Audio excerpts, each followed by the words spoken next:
Assalamualaikum guys, welcome to my channel. Today we will learn about business communication. This is an introductory video on business communication in which we will learn the basic definition, importance and purpose of business communication. Or next some videos will be based on this topic, so if you want to learn and understand business communication well, then must watch this video. Okay now let's start from introduction to business communication. अच्छा, business communication को start करने से पहले ना हमें समझना पड़ता है व्हाट इज़ कम्युनिकेशन. कम्युनिकेशन जो वर्ड है वो ड्राइव हुआ है लैटिन वर्ड कम्युनिस्ट से, जिसका मतलब होता है sharing of ideas in a common वे. मतलब कि हम अपने आइडियाज़, थॉट्स, ओपिनियंस या हम जो कुछ कहना चाह रहे हैं वो हम कैसे कम्युनिकेट कर सकते हैं, दूसरे तक कैसे पहुँचा सकते हैं. ठीक है, तो इसका जो कम्युनिकेशन है वो हमारी लाइफ में बहुत इंपॉर्टेंट रोल प्ले करता है. लाइक हमें किसी को अगर मोटिवेट करना है या इनकरेज करना है या किसी को अपनी बात समझानी है तो उसके लिए हमें कम्युनिकेट करना पड़ता है एक दूसरे से. अच्छा, कम्युनिकेशन जो है वो दो लोगों के दरमियान में होती है कि आप एक दूसरे के साथ अपने आइडियाज़, ओपिनियंस, थॉट्स सब कुछ शेयर कर सको. मतलब एक पर्सन से दूसरे पर्सन में अपनी चीज़ें, मतलब वर्ड्स या आइडियाज़ ट्रांसफ़र कर सको. अच्छा, बिजनेस कम्युनिकेशन होता है. Business communication is the process of sharing information between people with in the work place and outside the company. अच्छा, ये भी बिजनेस कम्युनिकेशन होती है ऑर्गेनाइजेशन के बीच में. जो लोग होते हैं वो एक दूसरे से कम्युनिकेट कर रहे होते हैं. जो एम्प्लॉय बॉस से कर रहा होता है या मैनेजर से कर रहे होते हैं, वो एक दूसरे को चीज़ें कम्युनिकेट कर रहे होते हैं. मीटिंग्स होती हैं, डिस्कशंस होती हैं, जो सब कुछ होता है वो थ्रू किस चीज़ के थ्रू हो रहा होता है, वो एक तरह से बिजनेस कम्युनिकेशन हो रही होती है कि आप अपने आइडियाज़, अपनी थॉट्स, अपने ओपिनियंस दे रहे होते हो कि हमें कैसे कंपनी रन करनी है, किस तरह काम करना है, क्या करना है. ये सारा कुछ जो चीज़ें डिस्कस हो रही होती हैं वो उस विद इन एन ऑर्गेनाइजेशन में, उसको कहते हैं बिजनेस ऑर्गेनाइजेशन. अच्छा, फिर आता है how to achieve effective communication. अच्छा, इफ़ेक्टिव कम्युनिकेशन के लिए ना हमें कुछ चीज़ें पता होनी चाहिए कि जो अगर हमें पता होंगी ना तो हमारी कम्युनिकेशन हम अच्छी तरह कम्युनिकेट कर सकेंगे दूसरों में. इसमें ये भी होता है कि कम्युनिकेशन स्किल्स हमें इसलिए भी चाहिए होती हैं कि ये हमारी हेल्प करती है कि हम एक अच्छा रिलेशन बना सकें कस्टमर्स के साथ, दूसरों को मोटिवेट कर सकें, उन्हें हम अपनी बात समझा सकें, अपने मतलब सोशल हो सकें. इसलिए हमें कम्युनिकेशन स्किल्स जो होती है ना वो हमारी बेसिकली अच्छी और स्ट्रॉन्ग होनी चाहिए, क्योंकि कम्युनिकेशन के थ्रू ही हम कस्टमर का ट्रस्ट गेन करते हैं, उन्हें सेटिस्फेक्शन दिलाते हैं और हमारी अंडरस्टैंडिंग होती है. ठीक है, इसलिए कम्युनिकेशन बहुत ज़रूरी होती है. और हम इफ़ेक्टिवली कम्युनिकेट कैसे कर सकते हैं उसके पीछे कुछ रीजंस होते हैं कि कैसे आप इफ़ेक्टिव कम्युनिकेशन कर सकते हो दूसरों के साथ. तो वो कुछ पॉइंट्स होते हैं. Number 1, analyse your purpose carefully. Number 2, analyse communication background. Number 3, analyse your audience. Number 4, consider audience information needs. 5, consider audience technical background. Consider audience cultural background and gender. And consider audience knowledge of the subject. And the last is encourage creative and critical thinking. अच्छा, इसमें ना हमें पता होना चाहिए कि हमारा purpose क्या है. हमें ये भी पता होना चाहिए हमारे ऑडियंस कौन है जिनको के साथ हमने कम्युनिकेशन करनी है. जब हमें ऑडियंस का बैकग्राउंड पता होगा, उनको कितनी नॉलेज है उस स्पेसिफिक टॉपिक के बारे में जिसके बारे में हम कम्युनिकेट करने जा रहे हैं, तो ही हम उन्हें अच्छी तरह से मोटिवेट कर सकते हैं, उन्हें अपनी नॉलेज डिलीवर कर सकते हैं जो नॉलेज उनके पास नहीं है. ठीक है, और देखते हैं कि हाँ, कम्युनिकेशन हम कर रहे होते हैं तो हमें ना अपना बेसिक पर्पस जब हमें सही क्लियर होगा ना कि हमें क्यों कम्युनिकेट करने जा रहे हैं, हम ये किस वजह से कम्युनिकेट कर रहे हैं, किसको कम्युनिकेट कर रहे हैं, तो ये हम अच्छी तरह अपनी बात समझा सकेंगे, अपने पॉइंट्स रख सकेंगे दूसरों के सामने और दूसरों को इनकरेज कर सकेंगे. ठीक है, इसलिए हमारी आउटलाइन हमें क्लियर होनी चाहिए और ऑडियंस को हमें कन्विंस करना आना चाहिए. ऑडियंस को हमें ना कोई कम्युनिकेशन करने से पहले हमें पता होना चाहिए कि हमारे ऑडियंस का बैकग्राउंड क्या है, वो कहाँ से बिलोंग कर रहे हैं, उनकी एज ग्रुप कौन सा है, वो क्या सब्जेक्ट पढ़े. मतलब कोई भी स्पेसिफिक आपको अपने ऑडियंस के बारे में पता होना चाहिए कि आपके ऑडियंस कहाँ से आ रहे हैं, आपको सुनने वाले कौन है. तभी आप उनको उनके अकॉर्डिंग समझा भी सकोगे और उन्हें अपने आइडियाज़, सजेशंस सब दे भी सकोगे. ठीक है, फिर नेक्स्ट आता है life period of every organisation. ठीक है, organisation group of people associated for business, political, professional, religious, social और other purposes. People interact and react for different purposes. वही बात आ गई कि लोग एक दूसरे से इंटरेक्ट करते ही क्यों हैं.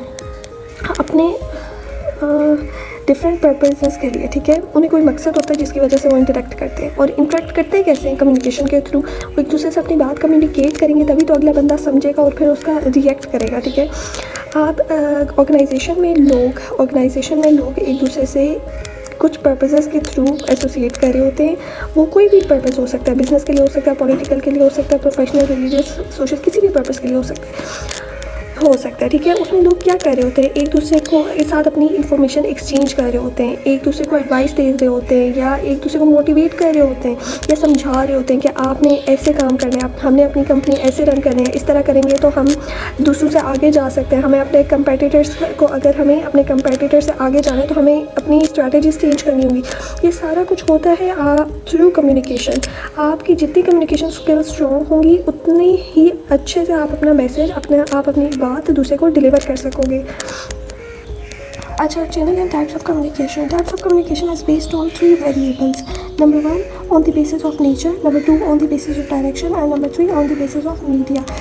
On the basis of nature ये आगे फिर डिवाइड होती है फॉर्मल एंड इनफॉर्मल में। On the basis of direction में आगे डिवाइड हो जाती है downward, upward, horizontal and diagonal communication में। And on the basis of media ये डिवाइड होती है ओरल, रिटन एंड जेस्चर्स में, ठीक है। अब हम सबसे पहले देखेंगे on the basis of downward communication. अच्छा, डाउनवर्ड कम्युनिकेशन होती है जो हमारे मैनेजमेंट या टॉप लेवल मैनेजमेंट से ना डाउनवर्ड की तरफ फ्लो करती है, एम्प्लॉयज़ तक आती है। अपर लेवल वाली कोई बात करें या कोई डिसीजन ले रहे हैं तो वो हमें फिर नीचे तक आती है, मतलब एम्प्लॉयज़ तक आती है या वर्कर्स तक जाती है बात। उसको कहते हैं डाउनवर्ड कम्युनिकेशन। जो हाई लेवल मैनेजमेंट से लो लेवल की तरफ जाए वो होती है डाउनवर्ड कम्युनिकेशन। फिर आती है अपवर्ड कम्युनिकेशन। अपवर्ड कम्युनिकेशन होती है जो वर्कर्स की तरफ से बात टॉप मैनेजमेंट तक जाए, ठीक है। जो वर्कर्स कोई गॉसिप करें तो वो अपर स्टाफ की तरफ जाए या अपर मैनेजमेंट की तरफ जाए। Upper communication is the process of information flowing from the lower level of hierarchy to the upper levels. वही बात होगी, डाउनवर्ड था कि ऊपर से, मतलब मैं टॉप मैनेजमेंट से वर्कर की तरफ आ रही थी, और अपवर्ड कम्युनिकेशन है कि वर्कर की तरफ से और टॉप मैनेजमेंट तक बात जा रही हो। ये बेसिकली गॉसिपिंग होती है। फिर आते हैं horizontal communication. Horizontal communication is also called lateral communication. Is horizontal communication का एक और नाम भी है जिसको हम कहते हैं lateral communication. Is the practice of sharing information between employees, department and juniors within the same level of an organisation. इसका मतलब है कि एक जो सेम डिपार्टमेंट है ना, जैसे सेल्स का डिपार्टमेंट है, वो लोग अपने डिपार्टमेंट में एक दूसरे से बात कर रहे हो, पैरेलल बात हो रही हो एक दूसरे से, ठीक है, एक दूसरे से बात शेयर कर रहे हो। सो सेल्स का डिपार्टमेंट है, अपने से बात कर रहे हो, और मैनेजमेंट है जो टॉप लेवल मैनेजमेंट है वो अलग बात कर रही हो। इसको कहते हैं जो अपने ही स्पेसिफिक डिपार्टमेंट में बात चल रही हो। तो उसके बाद आती है डायगोनल कम्युनिकेशन। डायगोनल कम्युनिकेशन जो है सबसे फ्लेक्सिबल कम्युनिकेशन होती है। इसमें ना बॉस होते हैं ना एम्प्लॉय होते हैं, ठीक है। कोई भी बात आप इजीली कम्युनिकेट कर सकते हो। आपको कोई डर नहीं होता कि आप ऐसे बात करोगे तो क्या पता बॉस को बुरा लग जाए, क्यों। इसमें बेसिकली बॉस एक्सिस्ट नहीं कर रहा, सारे टीम वर्क की तरह काम कर रहे होते हैं। तो सबके पास फ्रीडम है होता है कि कोई भी कुछ भी कह सकता है। जैसे message flow crosswise between people of different ranks. Message किसी भी रैंक का बंदा कोई भी किसी भी से भी बात कर सकता है, इजीली बात कर सकता है।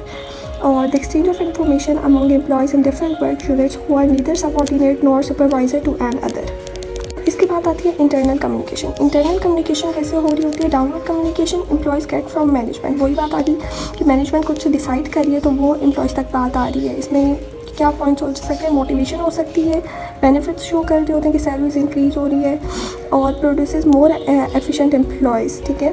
फिर अपर कम्युनिकेशन आ जाती है, मैनेजमेंट गेट्स फ्रॉम एम्प्लॉय। वही बात कि मैनेजमेंट को एम्प्लॉयज़ की तरफ से बात सुनने को मिल रही है। Nowadays frank comments are welcome. वही गॉसिपिंग में जो होता है या जो आप कमेंट्स पास कर रहे होते हो। Next point is manager also seek opinion from employ making important decision. Opinions जो एम्प्लॉयज़ की तरफ से आ रहे होते हैं। फिर आते हैं horizontal communication. Horizontal communication is peer to peer communication, जो आपके सेम डिपार्टमेंट में हो रही होती है, continuous throughout the day, पूरा दिन होती रहती है, और if effective produces positive result. फिर नेक्स्ट आता है external communication. External communication as with other companies. जो एक्सटर्नल का मतलब ये कि आउटसाइड द कंपनी हो, ठीक है। इंटरनल था कि विद इन द ऑर्गेनाइजेशन, और एक्सटर्नल है आउटसाइड द ऑर्गेनाइजेशन। एक्सटर्नली हम किससे कम्युनिकेट कर रहे होते हैं? अदर कंपनीज से, ठीक है। और किस पे बात हो रही होती है? कंपनी की रेपुटेशन और सक्सेस पे। और जितना आप अच्छे से कम्युनिकेट कर सकते हो उतना ही आप अपनी कंपनी की वैल्यू और रेपुटेशन को इंक्रीज़ कर सकते हो मार्केट में अपने कंपेटिटर्स के सामने, ठीक है। अच्छा, next regarding public social accountability, labour unions, group, government organisation, political parties, negative appearance, speeches, reports. अच्छा, फिर आ जाता है benefit of effective communication in your careers. अच्छा, आपकी कम्युनिकेशन स्किल्स अगर अच्छी है तो आपको आपके करियर में क्या बेनिफिट्स मिल सकते हैं। सबसे पहले वैल्यूएबल जॉब रिक्वायरमेंट कि आपकी जो जॉब है वो मैनुअल काम करने से ज़्यादा आपके बोलने पर है, तो आपको मतलब आपकी अगर जॉब की रिक्वायरमेंट ही है कि आपकी कम्युनिकेशन स्किल्स अच्छी होनी चाहिए, आप अच्छे से अपने आइडियाज़ डिलीवर कर सको, आप अच्छे से कम्युनिकेट कर सको, आप अच्छे से डिसीजंस ले सको, ठीक है। तो इसमें कम्युनिकेशन बहुत हेल्पफुल होती है। नेक्स्ट आता है एसेंशियल फॉर प्रमोशन के लिए कम्युनिकेशन स्किल्स आपकी अच्छी होंगी तो आपको 60 to 90% management engage in communicating, क्योंकि मैनेजमेंट जो होती है वो एक तरह से कम्युनिकेट ही कर रही होती है हर टाइम, टॉप मैनेजमेंट से स्टाफ की तरफ, स्टाफ से मैनेजमेंट की तरफ, तो वो मतलब उन्होंने सारी बात ही करनी होती है। तो अगर आपकी कम्युनिकेशन स्किल्स अच्छी हैं और आप अच्छे से अपना मैसेज, अपना पॉइंट रख सकते हो, वैलिड पॉइंट दूसरों के सामने, तो वो आपको प्रमोशन के चांसेस भी आपके ज़्यादा होते हैं। If all are equal academically, how are you different from them. अच्छा, सबकी अगर डिग्री सेम है, सबकी क्वालिफिकेशन सेम है, लेकिन बात करने का स्टाइल, बात करने का तरीका नहीं आता एक दूसरे से, तो वो तो फिर कोई फ़ायदा नहीं ना। आप दूसरे से डिफर कर ही तब सकते हो जब आपको अपनी बात सही से मनवानी आती हो, सही से करनी आती हो, आपको अपने पॉइंट सही से सबके सामने रखने आते हो। और फिर लास्ट पॉइंट है प्रोफेशनल रेपुटेशन के कम्युनिकेशन और आपकी प्रोफेशनल रेपुटेशन पर भी बहुत अफेक्ट करती है। अच्छा, ये था हमारा आज का टॉपिक। इसमें हमने बिजनेस कम्युनिकेशन के कुछ टॉपिक्स कवर किए। अगर आपको ये वीडियो अच्छी लगी हो तो इसको लाइक, शेयर और सब्सक्राइब करें। Thank you so much for watching.